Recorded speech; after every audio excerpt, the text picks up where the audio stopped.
অবিশ্বাস্য, ভয়াবহ, মর্মান্তিক। কোনো কিছু বলেই কিন্তু জিনিসটা বোঝানো যাচ্ছে না। ৪ টা শিশু মেয়ে সন্তান রেখে মারা গেছেন যুবদল নেতা তৌহিদুল ইসলাম। তিনি কিন্তু স্বাভাবিকভাবে মারা যান নাই। রাতের অন্ধকারে যৌথ বাহিনী তাকে আইন শৃঙ্খলা রক্ষার নামে তুলে নিয়ে গিয়ে পিটিয়ে মেরে ফেলেছে। অথচ এই যুবদল নেতার নামে কোথাও কোনো জিডি নেই, কোথাও কোনো মামলা নেই, কোথাও কোনো অভিযোগ নেই। তার এলাকাবাসী বলছে তিনি ভালো মানুষ ছিলেন।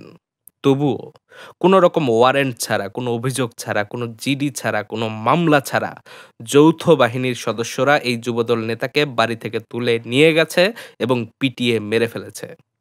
এই যৌথ বাহিনীর ইউনিটের মধ্যে সেনাবাহিনীর সদস্যরাও ছিলেন। তারা কেন এমন কাণ্ড ঘটালেন?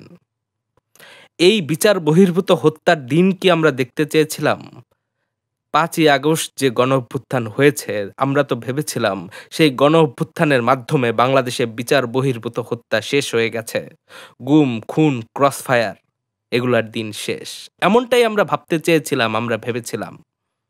কিন্তু ডক্টর মোহাম্মদ ইউনূসের সময় এইরকম বিচার বহির্ভূত হত্যাকাণ্ড আমাদের দেখতে হবে, আইন ও মানবাধিকারের লঙ্ঘন আমাদের দেখতে হবে, এমনটা আমরা চিন্তা করি নাই। আমরা স্পষ্টভাবে বলতে চাই, বাংলাদেশে এইভাবে বিচার বহির্ভূত হত্যাকাণ্ড চালানো যাবে না। যৌথ বাহিনীর যেই ইউনিট এই তৌহিদুল হত্যাকাণ্ডের সঙ্গে জড়িত, তাদেরকে দ্রুততম সময়ের মধ্যে ক্লোজ করতে হবে, তাদেরকে গ্রেফতার করতে হবে এবং তাদেরকে আইনের আওতায় আনতে হবে, এদের বিচার করতে হবে, কঠোর বিচার করতে হবে, সর্বোচ্চ শাস্তি নিশ্চিত করতে হবে। কোনো রকম ওয়ারেন্ট ছাড়া, কোনো অভিযোগ ছাড়া, যখন তখন কোনো তদন্ত ছাড়া যে কাউকে কারো বাসা থেকে তুলে নেওয়া যাবে না। এটা কোনো সভ্য দেশের নিয়ম না, এটা কোনো সভ্য দেশের আইন না, এটা হইতে পারে না। বাংলাদেশের মানুষ, আপনারা এই বিচার বহির্ভূত হত্যাকাণ্ডের বিরুদ্ধে কথা বলেন। তৌহিদুল ইসলাম হত্যার বিচার চান। যদি বিচার না চান, যদি আজকে এই হত্যাকাণ্ডের বিচার না হয়, তাহলে কালকে আরেকটা ক্রসফায়ার হবে, আরেকটা গুম হবে, আরেকটা খুন হবে।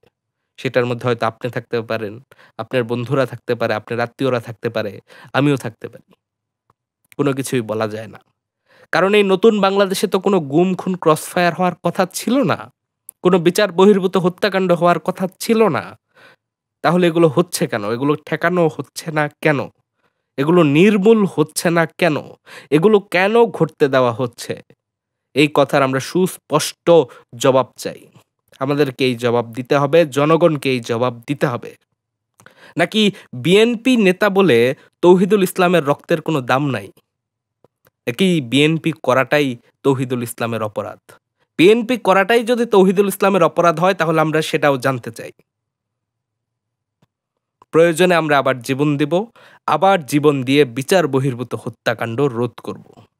এই হত্যাকাণ্ড মেনে নেওয়া হবে না।